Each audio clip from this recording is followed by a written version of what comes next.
Viewers, live by service সেন্টারের পক্ষ থেকে আবারও চলে এলাম বাজাজ সিটি 100 নিয়ে। আমি প্রতিনিয়ত যে বিষয় নিয়ে বলে থাকি যে একটা বাইক প্রতি ইঞ্জিন অয়েল পরিবর্তনের সঙ্গে সঙ্গে কার্বোরেটরের ড্রেন নাটটি খুলে দিতে হয়, তাতে করে যে কার্বোরেটরের ভিতর জমে থাকা যে অবশিষ্ট তেল আছে সেগুলো যেন পড়ে যায়। এখন ম্যাক্সিমাম বাইকের দেখা যায় যে কার্বোরেটর ওভারফ্লো করে।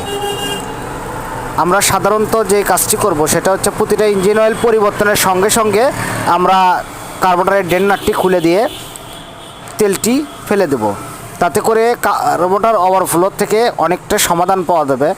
এটাতে আমি ট্যাঙ্কিটাও পরিষ্কার করে দিলাম। আমি ট্যাঙ্কির পাশাপাশি যে ময়লাগুলি দেখালাম আপনাদেরকে, যে এটাতে কিন্তু অনেক পরিমাণ ময়লা জমে গেছে। এখন ম্যাক্সিমাম বাইকের এই সমস্যাটি ফিল করতেছে।